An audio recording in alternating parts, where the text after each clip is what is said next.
Hey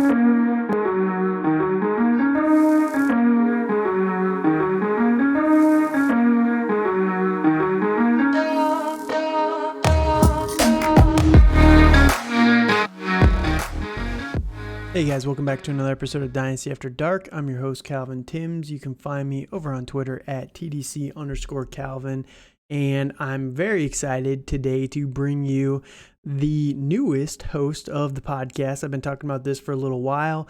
I've been looking for someone to join me, and Dale is one of my best friends in real life, and he's been someone that I've shared a bunch of leagues with. I share a team with him, and just kind of made sense to bring him on the podcast. You know, we always have good conversations about fantasy football, and he's got a lot of great insights, and I think that he'll be a great addition to the podcast. So everybody out there that listens to the podcast, go give Dale a follow. Hail Dale 388 over on Twitter, and I'm excited for him to join us going forward. And if you guys haven't seen just yet, I have been putting out the content on YouTube with all of our top 12 Dynasty tiers for all the different positions. Today is going to be the last position. We got the tight end tiers and the wasteland that is tight end. You definitely want to hear what we have to say about these top guys here today. But make sure you're going over to YouTube, finding the content over there. Please, while you're there, make sure to like, comment, and subscribe to the video, or wherever you're listening to the podcast. If you can leave a comment or a 5-star rating, just helps the podcast, and we truly appreciate it. So with that said, Dale, how you doing today? I am doing great this evening. I'm very excited to be on with you, and very excited to talk about the murkiness that are the tight ends in Dynasty. All right, sounds good. So from the picture here in the startup screen here, you can definitely tell who our number one guy is going to be. And as we jump into it, the tier one for the tight ends in a tier of his own is going to be Kyle Pitts. And Kyle Pitts is a very young player right now. If you look at his actual age, he's someone who is only 21 years old. He's been in the league for a whole year, so I think he turns 22 this season. And this guy is just a monster. So break it down. Why do you have Kyle Pitts up here in a tier of his own? Kyle Pitts, he is just a physical freak. He is just bigger, stronger than anybody else that is really in the tight end position right now. He's more of a wide receiver than he is a tight end. So I have him above the rest because of his age, because of his potential, and I look for him to be one of the next great tight end superstars in the league. Yeah, when you talk about physical freaks, and if you guys didn't see the wide receiver breakdown, make sure you go check that one out too, because that was a great conversation that I had with Coach Bruce about the wide receivers. And if you listen to my breakdown of the wide receivers, one of the biggest things for me personally when it comes to this position, or like just fantasy football in general, is the unicorns, the outliers, the game breakers, if you will. Tyreek Hill, he's a game breaker. He's just such a special talent that you can't really account for him in real life football, and that just gives him such an advantage that he can produce extremely highly in fantasy football as well. And Kyle Pitts is definitely one of those guys. He's 6'6", 246 pounds. He has the frame that he could probably get up to like 260, 270 pounds pretty easily if he really wanted to. He's 21 years old, and he ran a 4.4 at being 246 pounds, 6'6". That's just incredible production. Like, those measurables are off the chart. So give me the unicorn guys who also produce. When you look at his rookie season, he had 110 targets, 68 catches, first tight end in like 30 years to go over 1,000 yards. I get it. He had an extra game, still went over 1,000 yards, hasn't been done in a long time, but he only had one touchdown. And I don't think that's going to be something that is going to continue through his career, essentially. So yeah, physical freak is definitely one way to describe Kyle Pitts. Yeah, I definitely agree with that. I really expect him to score a lot more this year because really he's their best option on offense. I don't really see Cordero Patterson doing what he did last year, and I think it's with him having Mariota and Ritter, I am a little bit worried about that, but I still think he's going to be the number one target down there.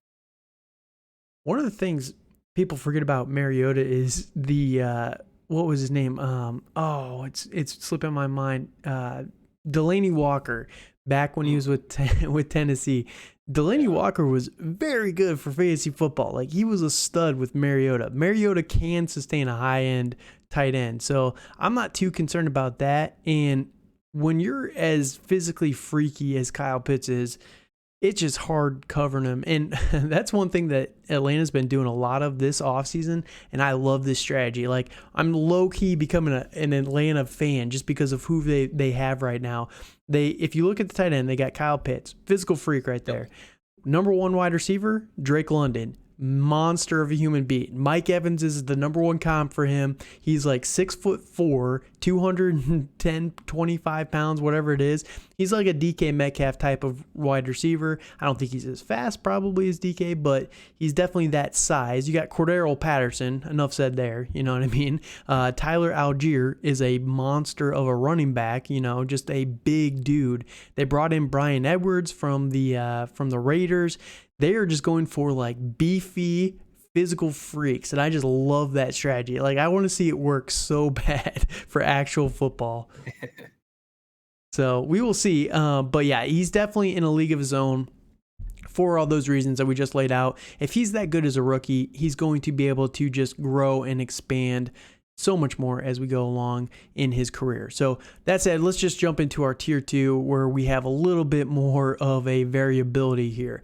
Now, there's 3 guys here, and the reason why we're doing these tier-based rankings is we would be happy getting any guys in this tier. Now, we might have them ranked a little bit differently within the tier. We might have preferences of these guys, but if you don't get George Kittle, I'd be more than happy getting Travis Kelce. I would be more than happy getting Mark Andrews.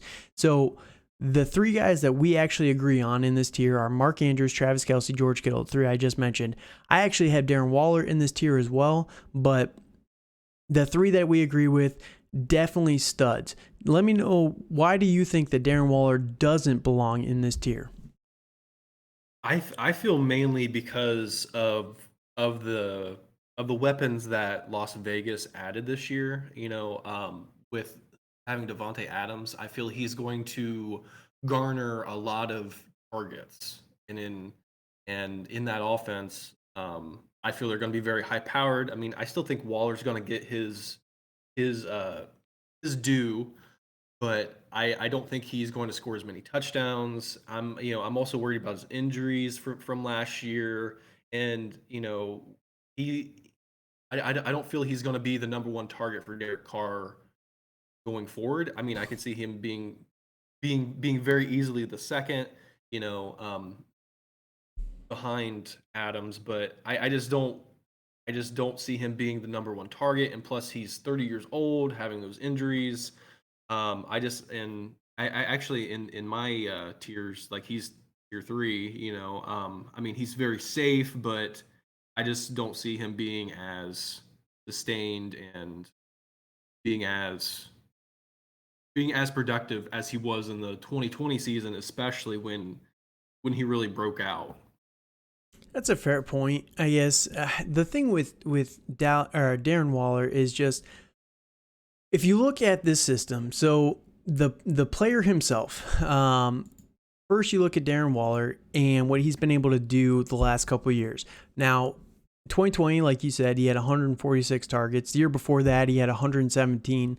Last year, he had 93 targets on 11 games played. So he was definitely on pace for that 146 number. You look at the coach that they brought in. They just brought in Josh McDaniels over from the Patriots. The Patriots have been known for the last long time to utilize the tight end position pretty heavily. So I think that Josh McDaniels is going to definitely build Darren Waller into the game plan definitely every single week. When you got someone as special of a talent as Darren Waller, he's not a Gronk. Not very many people are. Darren Waller is not the best of the blocking tight ends, but for fantasy, I don't actually mind that too much. Foster Moreau is someone that's definitely better as a blocker on this team than Darren Waller, but Darren Waller is just such a special athlete when it comes to attacking the ball. Just like Kyle Pitts. I mean, you look at the measurables. Darren Waller's 6'6", 255 pounds. Same exact size basically as Kyle Pitts. Now, I think Kyle Pitts is a little bit more explosive and a little bit better, but that's what we're looking at in the realm of possibilities here. Now, you mentioned the weapons of Devontae Adams. You got Hunter Renfrow, but other than that, you really don't have anyone else that I think is going to take a ton of targets away from this team. I mean, Josh Jacobs, Zamir White, Brandon Bolden, they're definitely going to get some of it, but if you look at Derek Carr last year, he had 626 passing attempts. I think that number definitely goes up with this new system. I mean, I don't think they're gonna go more in the run game than they did last year. So let's say you have like 670 targets. I think Darren Waller can definitely still get over 100 targets this year, and that's pretty safe. And when you look at the age, he's only 29 years old. Compared to someone like Travis Kelce, who's also in this tier. I mean, if we're going to still put Travis Kelce up here in tier 2, who's 32 years old, definitely at the highlight of his career, before he's going to fall off the cliff. I think that Darren Waller definitely deserves to be up here from what he's done in the past and what he has the potential to do this season. So that's why I have him up here, but I do understand your reasoning behind it. Yeah. Yeah, and to add to that, like I'm like I and to kind of go over what I said before, like it's with Adams, Adams being there, and it's just his injury history, like with and like I get with McDaniels being there, and they're gonna throw more. He's gonna be fairly active, like he has been. I just don't know if I trust Josh McDaniels enough with his previous head coaching experience to it's to really put things together because of how Denver went. I mean, I know he's older, he's a little bit wiser, but still he's Josh McDaniels. That's fair. That's fair. So the three guys we do agree on in this tier, George Kittle, Travis Kelce, Mark Andrews, you have them ranked a little bit differently from me. You have Mark Andrews number 2 in this tier, followed by Travis Kelce, followed by George Kittle. Why do you rank them that way? And why do you like these three guys specifically so much still? I would say with Andrews, I had him at number 2 over Kelsey because of it's really because of age, honestly. I feel Andrews is the number one target in the Ravens offense without having Hollywood there. I mean there is Bateman still there, but I feel the past few years with them having Lamar Jackson there that they've been very run centric, very tight end heavy, and they've been drafting tight end after tight end after tight end, in the recent drafts, especially where I think they're going to do what they've been doing the past few years, and he's been the main focal point. He is Lamar Jackson's safety net. I feel that way with Kelsey as well, but I think the big thing with Kelsey is he's 32 years old, but and but that's the big thing for me for Kelsey is that he's older. He's going to start to wear down eventually, and um, but but it's hard to go against Patrick Mahomes. That's fair. Why do you have Kittle below both of them though? Mainly because of injuries. I feel that Kittle's been injured every year. It feels like almost at this point in his career. Yeah. I expect. I mean, I'm going to expect big things out of the Kyle Shanahan offense, but I know when Trey Lance was in there that I think his targets per game went down, and I think that's going to play a lot into his production. I still think he's going to be a very very very productive player. He's probably going to be one of Lance's favorite targets, probably with him and Debo. But with injuries and with Lance running, I feel he's going to run a lot more than obviously Jimmy G did.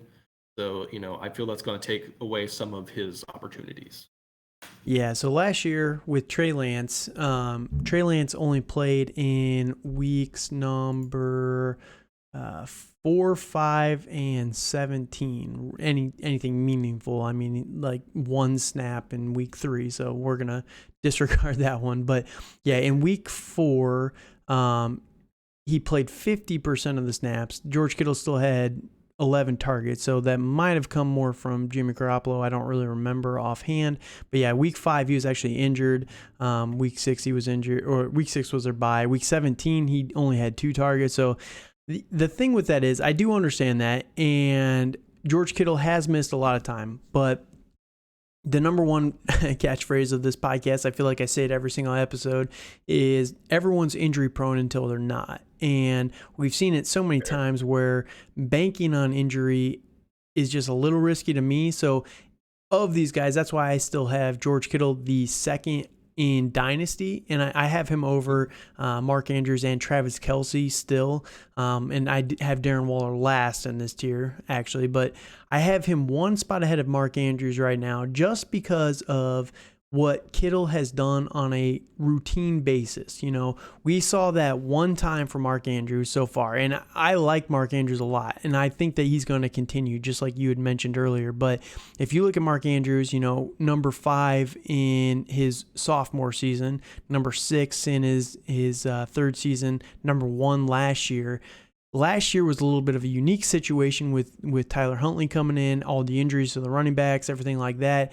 If you look at George Kittle, even with only playing 14 out of 17 games last year, he was still the tight end number 4. The dude is explosive, and I think that the good news with Trey Lance is he might be a little bit more volatile from a quarterback position. You know, he's going to have a lot more errant throws probably than Jimmy Garoppolo. But Jimmy Garoppolo ended a lot of drives with untimely interceptions, right? Trey Lance is going to open this offense up a lot more. He's got a way better arm than Jimmy Garoppolo does, and his feet are going to keep defenses honest. And I think that that's going to open up George Kittle a little bit more for some bigger bombs, where he definitely makes advantage of that with his yards after the catch and things like that. So that's why I still like George Kittle a lot.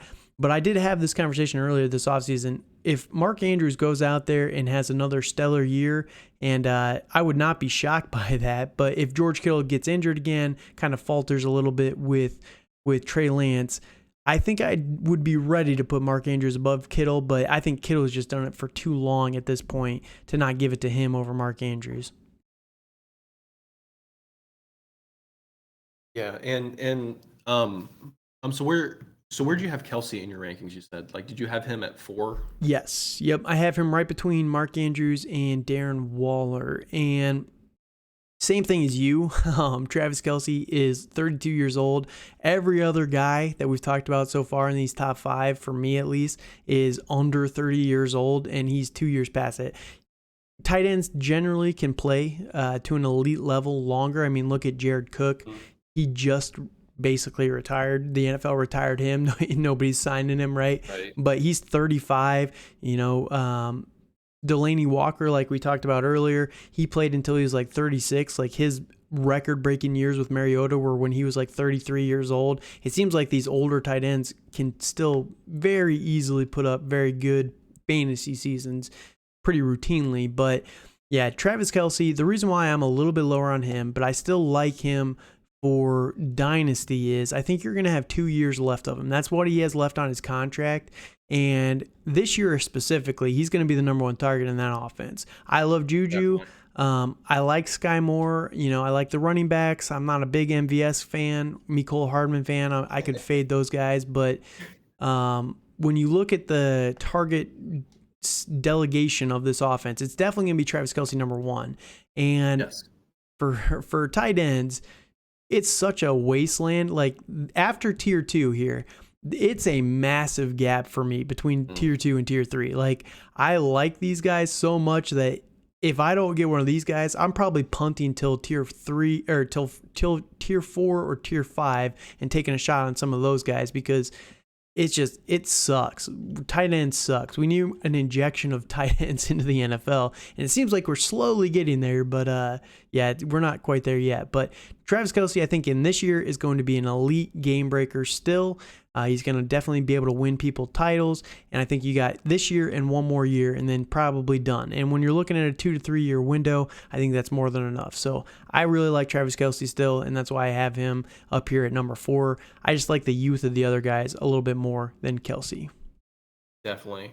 Uh, do you expect Kelsey to keep his run of top 2 for the past 6 years for the next couple years? I definitely could see it this year. I mean, Kyle Pitts is the wild card, right? Because Right. if he is what everybody wants him to be, he should be the number 1, right? And then I think that it's Definitely. pretty easy for someone like the problem with these top tight ends is it's so easy for them to just interchange. Like look at George Kittle. He was number 4 last year and he only played 14 games. He plays 17 games. He could easily have pushed Travis Kelce as number 3, So that's the downside is they're all these top 5 guys, for me at least, even Darren Waller, they're so good. They're so used in the passing game. Like they get so many targets and catches and yards and everything, touchdowns specifically, that's what sets them apart. One touchdown could make or break these guys' seasons, So I would say yes, but if I had to put a bet on it, I'd probably take the field. So that's kind of, I'm hedging a little bit there. But all right, so that's the end of our tier 2. Let us know in the comments why you think that Dale is wrong on not having Darren Waller up here as an elite option. But as we jump into our tier 3, a couple guys we do agree on, Dallas Goedert and TJ Hawkinson.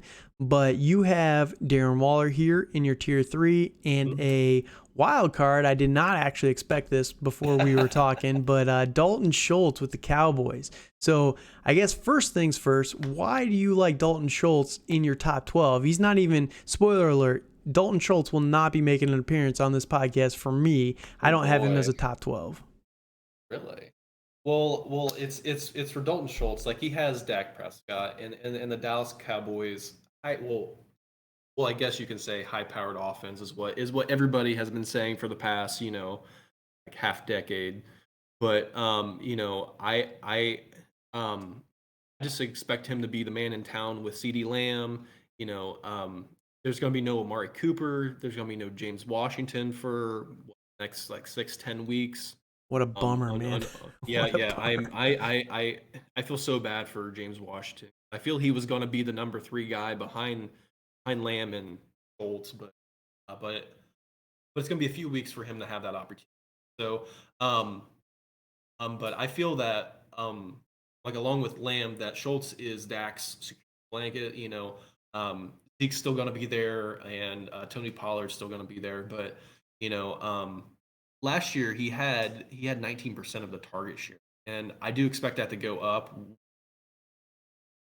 Some without Amari Cooper there, and I just feel his catch radius is so good, and he's very much a possession receiver. I feel like with what I've seen, I am a little worried about Schultz though. If after this year, because he is signed with Dallas, and I think he signed like a $10 million contract, but he's going to be a free agent after this year, and I'm more worried he's going to have like the Austin Hooper situation a couple years ago, that that he was good with Matt Ryan and then he went to Cleveland and he disappeared. Yeah. And I can see that happening with Schultz, but I really feel Jerry's going to pay his guys, and Schultz has helped them be relevant and have them and have them be. So, and with the great mind of Mike McCarthy there, I honestly feel that he keeps his tight ends relevant. That's true. He does like to target them. Yes, yeah. Like with Tunyon, and I'm trying to think who we had in Green Bay. Like I know it. Like it's kind of sporadic in Green Bay. Yeah. It's kind of it's been sporadic. Like, but I can see him being relevant in that offense. And, I don't really expect it to run through him like the other tight ends. In tier 1 and 2, but I think he's going to be a big part of the passing game. So, yeah, and I understand that argument for Dalton Schultz. My biggest downside on Dalton Schultz, and the reason why I don't have him top 12, I think that he's going to be very good for this season, especially for the reasons that you mentioned. He's going to be with Dak Prescott. He's the security blanket for Dak. He's probably the number 2 option for this team. But the problem is, right now he's on the franchise tag, and Jerry wanted to get Kyle Pitts this year or last year when they were in the draft. He tried to trade for Kyle Pitts, didn't end up ultimately doing it, but it was definitely something that was rumored pretty heavily. Next year, if you actually know the draft class that's coming out next year, there are a couple of elite Kyle Pitts type of tight ends that are coming out. One of them is Michael Myers, and then there's another guy. Oh, he's on Georgia. I forget his name. Arif. I thought you were talking about Bauer. Oh man, I can almost see it. You pull it up and let me know what his name is. But there's a couple of guys here that are coming up next year that are elite tight end options. I could definitely see Dallas trying to just go ahead. The name of the Georgia guy is Eric Gilbert, and then I believe the year after that in Georgia there's Brock Bowers. Yeah, with Bowers. So it's kind of going off what you said. Like there's going to be the next couple of years there should be kind of Pitts-ish tight ends kind of coming out. Yeah. Yep. So that's why I don't know necessarily, because they tried to work out a deal this offseason to get him off the franchise tag, and they were unsuccessful in that endeavor. So I could honestly see Jerry saying that Dalton Schultz isn't a game breaker and him going after one of those guys, the Eric or the Michael Myers. I don't know exactly how you know it. I know everyone just calls him Michael Myers, like the Halloween killer, but Right. I could definitely see him going after one of those guys instead. So if Dalton Schultz goes to another team, his value, in my opinion, is going to fall off a cliff. You look at someone like Tyler Conklin last year, right? He was very good for fantasy football. He was a pretty reliable option up in Minnesota with Kirk Cousins, but he's now with the New York Jets, and his value is basically in the toilet just because of a team swap, And I don't think that his talent got any worse, but it's just the situation got a lot worse around him. So I think the same thing could happen for Dalton Schultz. So that's why I'm a little bit more out. If they had signed him to a long-term contract, I think he definitely deserves to be up here. And just for a spoiler, he is my number 13 for my tight ends. He just didn't make the top 12 cut.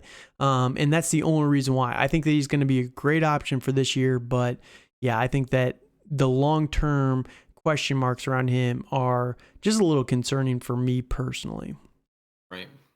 All right, so Darren Waller here, he makes it into your tier 3. So you talked about it a little bit earlier. You're just a little bit more worried about the potential workload and the target, all the change, essentially. Age, injury, targets, yes, all of those. But you still like him. You think that he's going to be a safe floor, just maybe not a high ceiling? Yes. That is correct. Yep. Okay. Now, the other two guys that we both agree on in this tier, Dallas Goedert and TJ Hawkinson. The only one that I'm a little bit more nervous, I like Dallas Goedert a lot. I really do. I think that his opportunity with Jalen Hurts, the biggest downside is Jalen Hurts is the question mark, right? If you look at last year, he had 76 targets, 56 catches, 830 yards, which is great. Only 4 touchdowns, though. There was like 3 or 4 touchdowns that were called back with like an offensive line holding or something. So the variance was definitely there, that it could have definitely swung him into the top 5. But Dallas Goedert's someone that's been talked about for many years now, and I'm waiting for him to put it together. I think this is his year, but he is 27. He's got 4 years of experience. He's a big dude, 6'5", 256.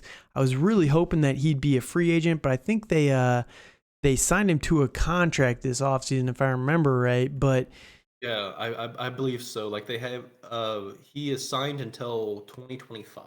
Oh man, I wish he would have gone somewhere else. Like he's one of those game breaking type of tight ends that a team swap would have just done wonders for him. But Yeah, that's the only downside with Goddard is definitely just the quarterback situation. I think that he's got all the talent in the world, definitely belongs in this tier.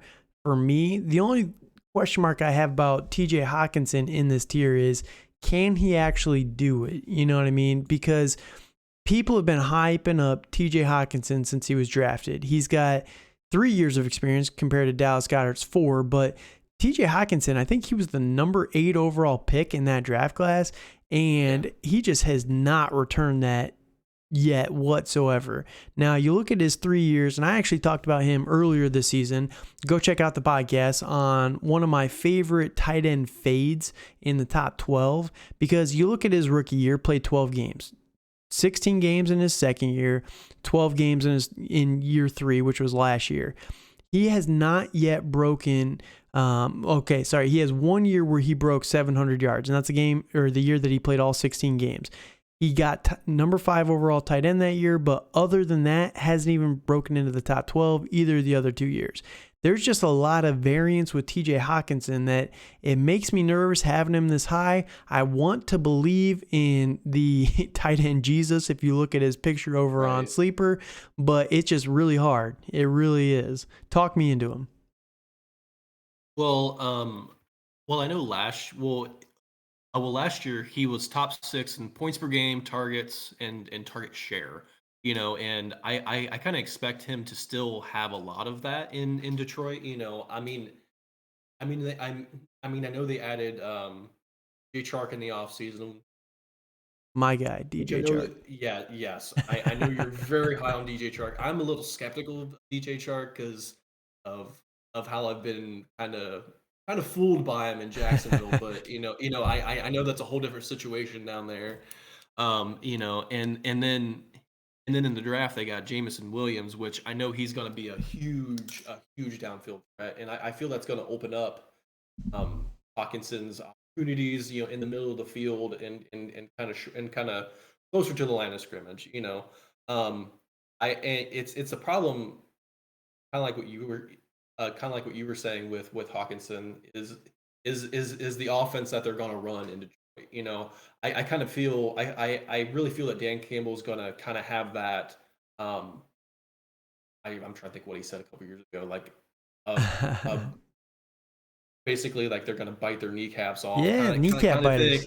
Yeah, and I'm so excited. By the way, TJ, real quick, just sorry to cut you off. I am so excited for the Hard Knocks that starts next week with the Lions. Oh, it's going to be so good. It's going to be fantastic. I am going to just take every DJ Chark highlight that I see throughout the whole preseason and just post them all. I'm going to be so unsufferable about DJ Chark.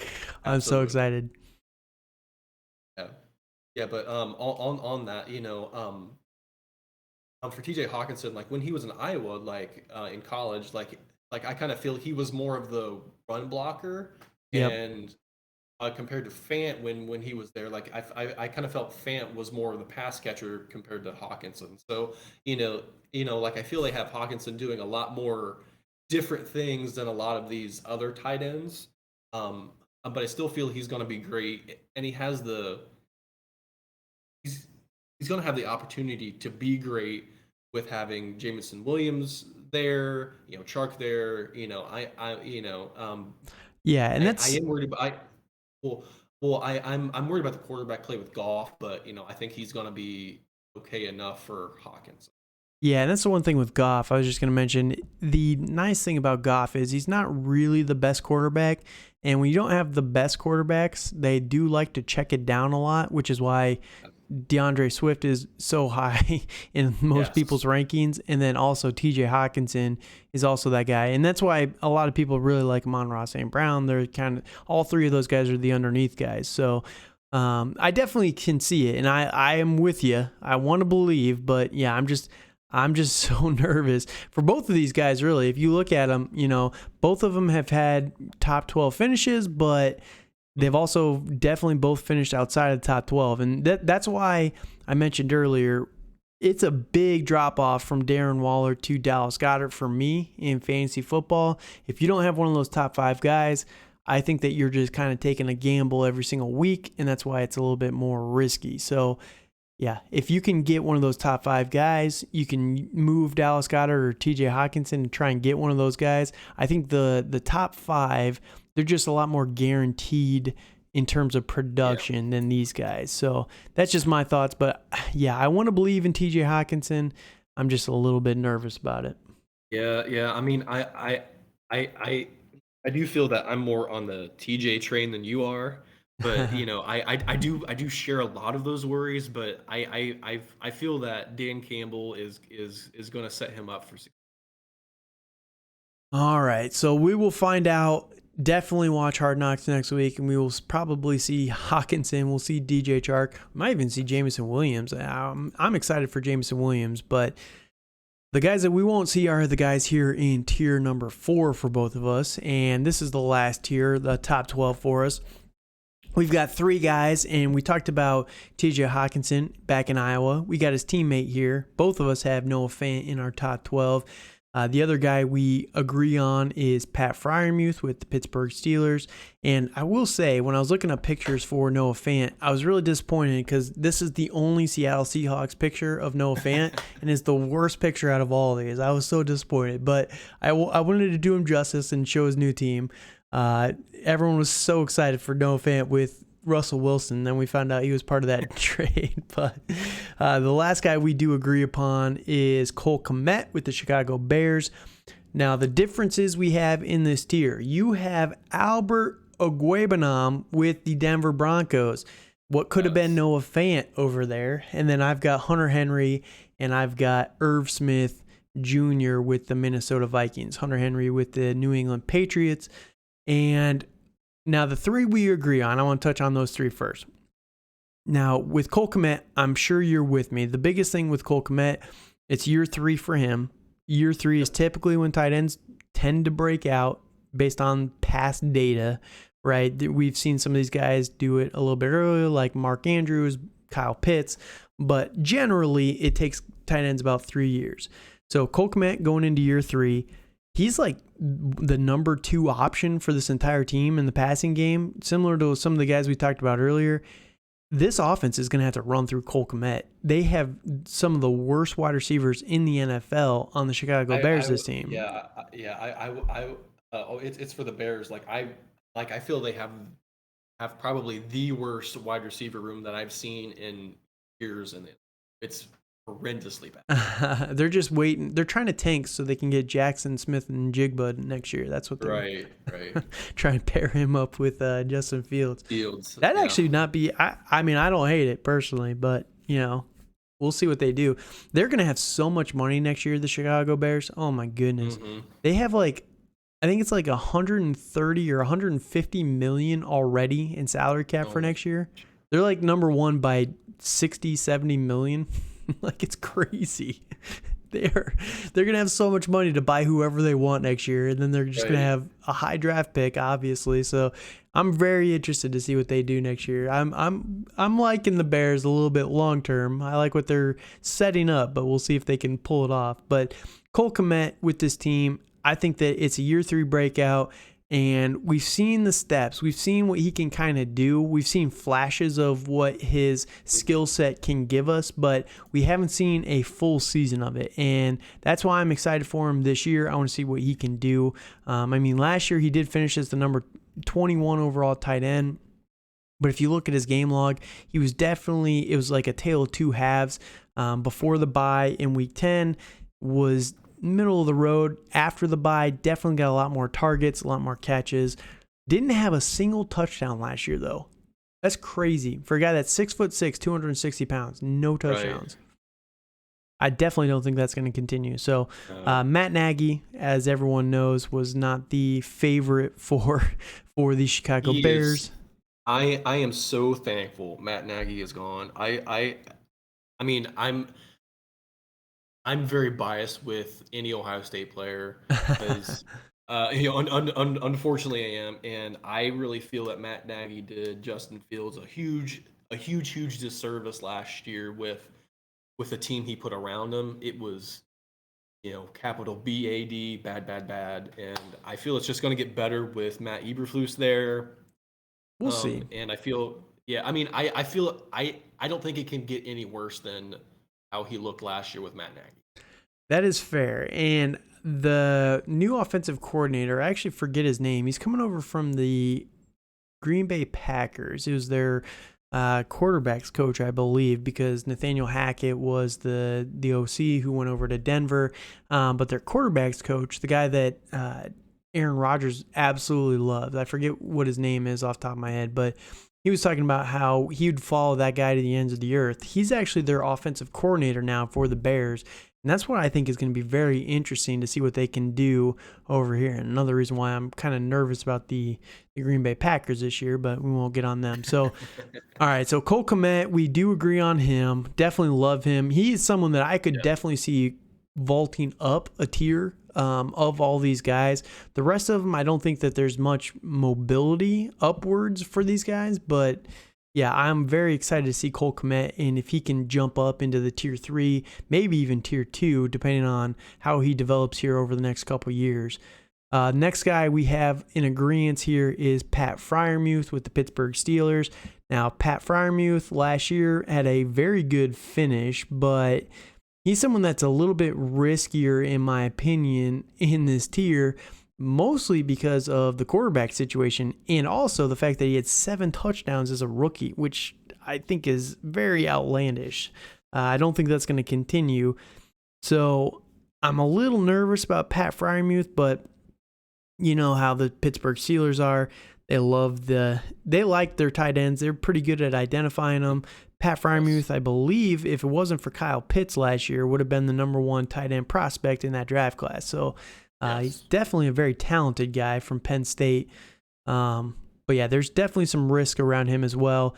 Mitch Trubisky, Mason Rudolph, Kenny Pickett, does pick your poison here. I don't know if any of these guys are going to be very good quarterbacks for the actual fantasy landscape. Yeah, no, I agree with that. You know, and to speak on Pat Freiermuth, like if Pitts was not in the draft, you know, I kind of view Pat kind of as like Mike Gesicki. Like he's one of those physical freaks that came out of Penn State, you know, and you know he's very athletic. He's very good after the catch, you know, and and like we've been saying, you know, I'm just worried about his quarterback play with. I mean, I feel that Mitch would be fine with him, but I'm more worried about like Kenny Pickett. You know, I kind of feel he's gonna be. Yeah, Kenny Pickett, man. I'm not big on Pickett. You know, and plus with their offensive line is not as talented as it's been in years past. So Yep. I feel it's going to be a struggle for a few years for the Pittsburgh Steelers offense to kind of be more stable. I kind of feel they're going to be hit or miss. Yeah.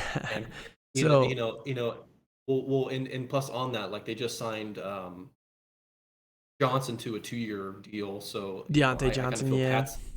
Yeah. Yeah. I will say the whole Kenny Pickett thing is just hilarious to me. Like people, man, someone put out there that it's kind of concerning on Twitter that it's concerning that Kenny Pickett is the number 3 quarterback at this point in camp. And a lot of the responses are, oh, but it's only week 1. You know, he's a rookie, blah, blah, blah, blah. People forget Kenny Pickett was a 5-year starter in college. 5 years. There's guys that come out after 3 years, right? And you say, oh, they don't really have a ton of experience. You look at someone like Trey Lance, who had 1 year as a starter. Kyler Murray, 1 year as a starter. Kenny Pickett had 5 years. So what should that give you when you come into an NFL team? You should be better. You should be more experienced. You've been around football longer. You should not be worse than guys.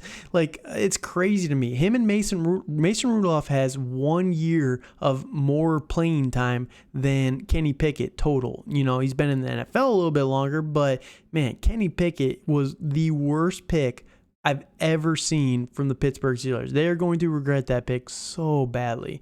Oh my goodness. But they cannot identify quarterbacks. They can identify wide receivers and tight ends, but they cannot identify quarterbacks. Oh my goodness. But we'll see what they can do. Pat Freiermuth definitely has some risk with him. I do agree with that, and we'll see what they can do.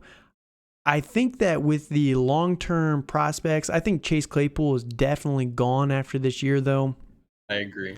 And I think that George Pickens is a dude. I really like George Pickens, but Deontay Johnson offers something a little bit different. I think that in the red zone, it's going to be more of the George Pickens, Pat Freiermuth show for this team. Najee Harris, of course, where that's not really Deontay Johnson's game. So I think that Pat Freiermuth is someone that might be reliable in the touchdown department, and that's why I kind of like him long term. And again, he's only 23 years old, so there is that. The last guy we do agree upon is Noah Fant. Now with the Seattle Seahawks, and Drew Lock stays with Drew Lock this year. Poor guy. Yeah. So the biggest question is whether or not they end up getting Jimmy Garoppolo, right, when he gets cut from the 49ers. Do you think that he's going to come over here or not? I mean, if I was Seattle, I would do that, but I'm not ever really sure what Pete Carroll's going to. That's fair. That is fair. Now, Noah Fant, the reason why I think that he's safe here, one, he's 24 years old. Two, like you mentioned at Iowa, and like we mentioned with some of the guys up above, Darren Waller, Travis Kelce, even not TJ Hawkinson, but, Kyle Pitts, they're not the best of the blockers, right? They're more of a pass catcher, route running type of tight end. They can block. It's not like they can't do it, but they just excel more in the wide receiver area of the position, right?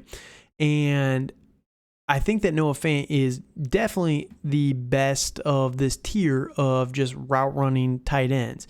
He's got 3 years of experience coming out of Iowa, same year as TJ Hawkinson, both first round picks. I think he was like pick number 20, if I remember right. Yeah, it was either 2021 or around that.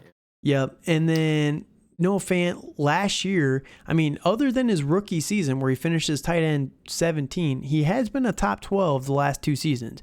Now, he hasn't been the best for fantasy the last couple of years, but, he averaged 90 targets and 93 targets the last couple of years, about 62 and 68 catches. He's pretty consistent there. I think the biggest upside for him is he's going to be able to break more yardage this year because of guys like DK Metcalf, because of guys like Tyler Lockett. They're going to be much more dangerous in this offense than someone like Courtland Sutton has missed a couple years, so he hasn't really had that much time with Noah Fant. Jerry Jeudy, we haven't seen it just yet. And when you're talking about those guys, everyone loves Russell Wilson because of those two guys, right? Jerry Jeudy, Courtland Sutton. But when you compare them to the guys in Seattle, I think that both guys in Seattle are just upgrades. Tyler Lockett is a little bit better of a Jerry Jeudy. DK Metcalf is a better Courtland Sutton. So they're going to open this offense up for Noah Fant to utilize more of that. And when you look at Pete Carroll, he's going to want to run the ball a ton. So maybe that eats into the volume. But we can see from the last couple of years, Noah Fant hasn't been a high volume type of tight end, and he's still been able to get top 12 done. Now, top 12, there's a reason why he's tier 4 here. It doesn't necessarily mean that he's winning you your weeks, but I think that he's good enough at that point. I agree with that. I've been harping on this point a lot, but like with injuries with Fant, he is often injured. So, I'm worried if he's going to stay on the field, and plus with him not being the blocker, having the blocking prowess as other tight ends, I'm just worried that he may not be on the field as much as other tight ends. Yeah, and that's where, if you look at his game logs, he's kind of like one of those guys like a Julio Jones who's been banged up a lot, but he actually plays through it, So there is that side of it, because he missed one game last year and then one game the year before, but that's about it. So he's played through everything, but he is one of those guys that shows up on the injury report. It feels like every week, So I get it. I definitely get it. And for the future of Fant, I do like, because I feel he's going to get a quarterback that's not named Drew Lock. Hopefully, I just feel so bad for him because, it's for Lock coming out of college. I really liked him, but he's shown that he really can't be a star. And I don't feel Geno Smith is any better either. So, I feel they're going to be in the sweepstakes for a high-end quarterback in But can the draft Pete tank? That's the Can he tank? I think I kind of think he's on his way out, I at least agree. for coaching, at least coaching wise. I can see him staying in the front office, but I think coaching wise, I think he's out of there. I think they're going to be a more pass friendly off compared to very run heavy, very big sets, and I think the biggest problem with that, and that's one thing that a lot of fantasy people don't take into account, is the real life situations that kind of go on behind the scenes. Seattle Seahawks are up for sale. I think their owner yeah, passed away, if I remember correctly, right? So they're kind of going I through the I whole believe so. Yeah. they're going through the whole process of working on getting this team up for sale, just like the Broncos just got sold to the Walmart family. They are going to get sold, and when they do get sold, I think that Pete Carroll's gone. I think that the John Schneider, I think that's their GM, he's going to Yeah. be gone as well. I think it's going to be a whole new regime, so they're both going to be treading water, and I think that Noah Fant is someone that is going to outlast that from a talent Yes. standpoint. So that's why I do like that as well. Definitely. All right, so let's talk about your guy here, Albert O. Yep. Why Yep. is Albert O? We have not seen anything from him. How is he a top 12 Well, dynasty tight end? yeah. Mr. Unlimited. So, so Russell Wilson is going to make him relevant, and I feel that he played enough. I mean, he played well enough last year with Fant out to be seen as someone who has potential. I mean, I do have him. I have him 12th on this list because of all the pass catchers that it's the Judys, it's the Cortland Suttons. I mean, It's Tim was the Patrick. Tim Rest in Patricks. peace. I know. I feel so bad for Tim Patrick because I really expected him to have a good year this year. Yeah, And then Hamler's in that offense. But I mean, it is I really do loaded. expect it is very loaded, but I mean, I see him as the tight end one on that team, and I don't think he's going to share a lot of the reps, with which I don't even know who their second string tight end is. The Takes a second string lot. is, so this is my point why I do not like Albert O. I don't Uh-huh. like him as even a top 24 Ooh. personally, and that's because of the backup guy, the number 2 guy, is the rookie Greg Dulcich. He came out Okay. of, where did he come out of? He came out of UCLA. The biggest thing with Dulcich is he is a physical freak. He's 6'3", 245. He ran like a he ran a 4.36, I think, 40. Like it was Right. flying for 245 Yeah. pounds. So he's and that's most of the tight ends in this year's draft class. Jelani Woods. There's another one that was up there too. They're just really, really fast guys. So, Dulcich, his biggest downside coming out of college was he was an Evan Ingram, a Kyle Pitts. He wasn't the best blocker, right? We've talked about those guys a little bit here, and that's why I like him a little bit more. But he is a rookie, like you said. I think this year could definitely be Albert O's year, but long term, I'm definitely buying in way more to the Greg Dulcich side. But we will see. Russell Wilson can definitely make Ogwebanam somebody worth talking about. So I like you taking your shot here. It's a risky shot for sure, but again, when you get it down to number 12, all these guys are kind of a shot in the dark. Yeah, no, I do agree with that. It's very slim pickings once you get past the top five guys. It feels like. Yep. All right, so the 2 I'll talk about for my guys, and you can tell me why you don't like them, but Hunter Henry with the New England Patriots and Irv Smith with the Minnesota Vikings. Now, Hunter Henry, we saw what he did last year, 9 touchdowns. Not necessarily the most repeatable, but when you look at the New England offense and the system, he played 17 games for the first time, and he played a full season for the first time in his career last year. They paid him a lot of money to be the guy. They paid a lot of money to Jonnu Smith, who was supposed to be the guy as well, but ended up not being the guy. I just don't know if enough has changed for this offense. I know that we did lose Josh McDaniels, but I think that the offense is still not the most deadly, that it's going to take a lot away from Hunter Henry. We saw the connection that Mac Jones had with Hunter Henry last year. That's the reason why he had 9 touchdowns. You know, he didn't have a ton of yards. He had a lot of yards after the catch. He was able to break off some long runs. So I like Hunter Henry for that reason alone.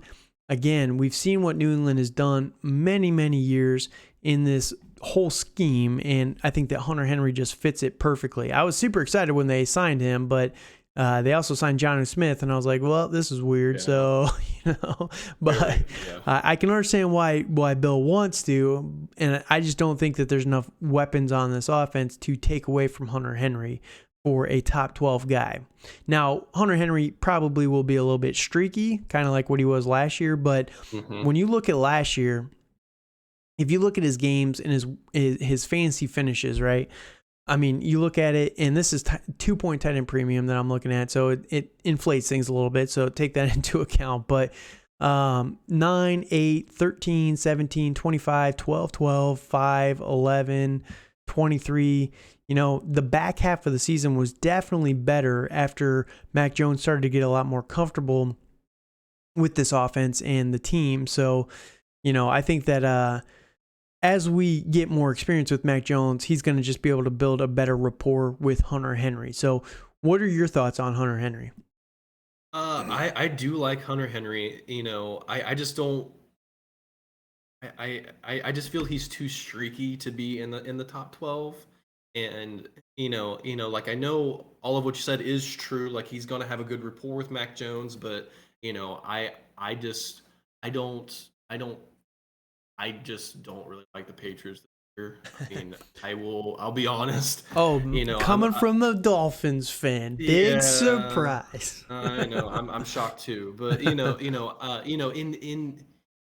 in Boston, like, they got a lot of different players that they've gotten the past couple years, like with having Kendrick Bourne there, like they have Devontae Parker that they traded for, Nelson Aguilar. I'm very excited about Parker this year. I honestly am. I feel he's going to be Mac's number one. He was through week 1 of training camp. Personally, but that's week. Which is hit or miss. But I'm with Hunter Henry. Like, I feel he's the tight end to have in that offense, but I'm just worried who's going to lead the offense. Like, I've been hearing murmurs it's going to be Bill Belichick running. It's actually Matt Patricia, which doesn't give me confidence at all. Right. So I don't feel good about that. I don't feel good about any of those guys. Having the offense side of the ball. Honestly, I would not hate it if we brought back Bill O'Brien to this offense. Like, I would prefer him over Matt Patricia. But oh well. 1,000. Yeah, it's 1,000%. But I'm just not big on Henry long term, especially. I mean, I can see him doing well the next year or so, but I think after that, I think he's just gonna kind of be too streaky to be in the top. Fair enough. I think that after we get the injection of some of the upcoming classes that we've talked about, he's someone that could definitely fall out for me when you get some of that elite talent in there. But you also got to take into account Travis Kelce's getting a little bit older. He could fall off here. Darren Waller could fall out. So, maybe Hunter Henry sticks around. We'll see. But, yeah, there's a lot of guys coming up. So I would not be shocked if Hunter Henry in the long term falls out. But for now, I think that he's still value that high, but yeah, I can see the arguments against him. It is a little bit more streaky. The other guy I do have up here, though, is going to be Irv Smith with the Minnesota Vikings.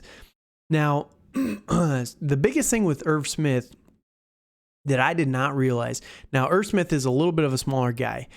You and I were actually at the Combine and got to watch Irv Smith live, which was pretty awesome. But coming out of Alabama, 6'2", 240 pounds, 3 years of experience, but he missed all of last year with the unfortunate injury. Already injured his finger this year and is missing all of training camp. Should be back for week 1, but the biggest upside for Irv Smith that I saw was he's only 23 years old. That is very young for the tight end landscape. When you look at a lot of these guys, Hunter Henry 27, Cole Kmet is even 24. I think he's older than Irv Smith. Pat Fryermuth is about the same age. Darren Waller, all those top guys except for Kyle Pitts, they're all much older, 26, 27 years older, higher. 23 at tight end means that he's probably just now fully maturing into a grown man's body. Like he's actually filled out now for the first time in his career. Now, we got to see him stay healthy for sure, but yes, when you look at this offense, man, there's so much opportunity here for him, especially with someone like Kirk Cousins. And they signed Kirk Cousins to an extension. They got him for a couple more years. I know the comments from the GM were not the most reliable, but greatest. Yeah, but I think that Kirk Cousins is a good enough quarterback that we're going to see a definite step forward with the new coaching staff here. You got Justin Jefferson. Adam Thielen is going into age 32. I don't like Adam Thielen. If you've listened to me at all this offseason, I'm not a big Adam Thielen guy. KJ Osborne, someone that's kind of interesting, but he's a 25-year-old sophomore player. Like, it's not the most exciting guy there. Amir Smith-Marset, it's just not a very deep wide receiver room, which when you got a smaller guy like Irv Smith, I think that there's a lot of opportunity for him to eat up a lot of work in the passing game, and we know that Kirk Cousins likes to throw to the tight end position. He's done it for many, many years, and I think there's a lot of potential opportunity. Irv Smith is one of those guys that I could see coming out here and just having a baller year and making a jump up that everyone remembers where he is. He's kind of like a post-hype sleeper right now. If you remember last offseason, everyone was talking up Irv Smith until the injury, and then he got injured, unfortunately, and he's fallen off so many people's radars, like, completely. I think that this year he could jump back on there for a lot of people. Yeah, I do agree with those points. I'm just worried that he's never really done it, and it is my thing. So that's why I had him off. And I'm to kind of add to your points. Like, he is going to take a lot of targets that were given to Kyle Rudolph. And I feel he's going to be a red zone threat, but it's just if he can stay healthy, if he can do it. It's for Irv. I'm more worried about the hype. It's the hype around him, and I kind of feel it. I kind of feel it's like OJ Howard-esque in a way. It's for him having all the potential and all the opportunity, but whether he can't stay healthy or he can't, like, he can't just catch a ball, Right. is going to be the biggest concern because we haven't seen him on the field in A year, like, yeah. Yep. a very long time. Yep, and I get that. He definitely needs to stay healthy for sure, but I gotta say, looking through all these guys, is there not when you look at all these pictures, if you're watching over on YouTube, I've got a picture of every one of these players, and I just realized almost every one of these tight ends is in the 80s, except for Kyle Pitts. He has that sexy number 8 jersey. Oh, is there anything better than that? Oh, my goodness. But yeah, no, Irv Smith, like you were saying, he definitely needs to show it on the field. But I think that there is a lot of potential this year, and that's why I wanted to mention him here, and that's why I like him for the opportunity, but he's definitely going to have to prove it this year. I'm just going to buy in a little bit early and hope to get him before that spike in value. So a couple other guys I wanted to mention here. So Dalton Schultz, like I said, is my number 13. Number 14 for me is actually Mike Gesicki with your Miami Dolphins. And one of the tweets I put out this offseason was, it's going to be really funny to watch the Dynasty community next year when Mike Gesicki and when Dalton Schultz and Mike Gesicki just swap teams because they're both on the free agents. They're both on the franchise tag this year, so they're both be free agents. And honestly, if you look at it, I keep saying Dallas Goedert, but Dalton Schultz fits exactly what the Miami Dolphins want from their tight end. And hilariously, Mike Gesicki fits exactly what Dallas wants from their tight ends. Yes. So if you did a swap, I think that it would be perfect for both teams. So that would be pretty interesting. But yeah, I think Mike Gesicki is someone just to keep your eye on. But other than that, there's not too many other guys here. You got David Njoku, but it's just kind of definitely Dawson Knox is someone that is going as a top 12. I talked about him earlier. Don't really love that at all, to be honest with you. I don't either. I don't really expect him to be a top option in Buffalo.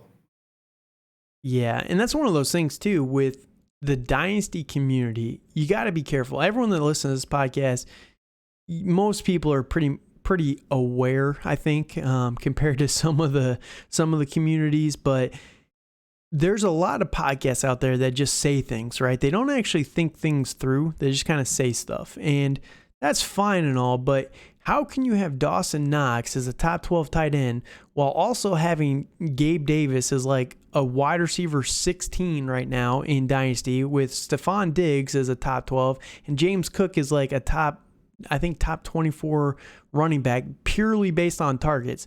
It doesn't add up. You got to make these numbers add up somehow, and that's where projections are kind of useful. But there's no way in my mind that Dawson Knox gets enough targets and volume to pay off that top 12 potential. Like last year, the only reason he was number 8 was he had 9 touchdowns. Can he get that again? Maybe, but if Gabe Davis takes the step that everyone's taking, one of those two has to be wrong, right? Gabe Davis or Dawson Knox has to be wrong. Which is it going to be? You tell me. Right. Well, and on that too, like Diggs only had like I think 4 touchdowns last year. I think is what he had. And I do expect that to go up this year. Yeah, he had 10 touchdowns last year. Isn't that crazy? Diggs did? Yeah. Diggs did? Really? Yes. Really? Yep. I thought he barely had any left. No, he had 10 touchdowns. That's crazy. I did not realize he had that many touchdowns, so I just pulled it up either. I did not either. Well, I'm just going to take whatever I said back. So, but we talked on this a little bit with Coach on the wide receiver episode, but Diggs is someone that I could definitely be wrong on. I have a little bit of a sinking feeling about him as well, but yeah, he's someone that was sneakily extremely good last year, and again, I think that he'll probably continue that route. But yeah, Dawson Knox is just someone that I'm not super thrilled on personally. So that's about it. Now, just recapping our tiers here before we get out of here. Your number 1, both of our number 1 solo guy is Kyle Pitts. Number 2, we had 3 guys the same: Mark Andrews, Travis Kelce, George Kittle. I have Darren Waller up there for the reasons I talked about earlier. I think that he's just a little bit more safe. He has a little bit higher of a ceiling based on this offense, but I can understand the risks that come with him as well. Tier 3 for me is Dallas Goedert and TJ Hawkinson. You had Darren Waller in your tier as well as those 2 guys and Dalton Schultz. I don't know why Dalton and Dallas. I'm screwing those ones up royally here today. But Dalton Schultz with the Dallas Cowboys, you like him. You think that they're going to get something done. You believe in Jerry. That's always a risky proposition. I know. Then tier 4 for both of us is going to be Pat Freiermuth, Noah Fant, Cole Kmet. You have Albert O up here. You think that he's going to make a big leap here with Mr. Limited Russell Wilson, and I have Hunter Henry and Irv Smith. So these are our top guys. And again, when you're looking at these tiers, Kyle Pitts is in a tier of his own. Tier 2 for both of us, I think, is a pretty big drop off between tier 2 and tier 3. Like, you could almost call tier number 4 for both of us. That's how big of a gap it is, Yeah. But, just following chronological order, it's the next tier for both of us. But that's how big the gap is in there. So let us know what your thoughts are on these tiers, who we missed, who we forgot, over on Twitter, over on YouTube. Like I said earlier, if you're watching on YouTube, please leave a comment on the video, subscribe to the video. It just helps the podcast and the unknown YouTube algorithm that nobody seems to understand. Or if you're listening, wherever you're listening, Spotify, Apple, Google, anything like that, please be sure to just leave a comment, leave a good review on the podcast. It just helps. There anything else you want to throw to before we get out of here? I would think the only thing I got is to watch out in the desert this year with Ertz and McBride. I gotta say. Hey, yeah, we didn't talk about them, but No. yeah, there's definitely some value there that could be sleeping under the radar there. So, no, that's a good shout before we get out of here. I want to thank Dale for coming on and just Thank you. Yeah, and we are going to be doing more of these podcasts. Let Dale know how he did on Twitter. Like I said, give him a follow. Shoot him some confidence. I know he was a little nervous about this one. I'm gonna publicly shame him a little bit here, give him a little bit of embarrassment, but he was a little nervous about this podcast. So let him know how good he did over on Twitter. And thank you guys so much for listening. Good night.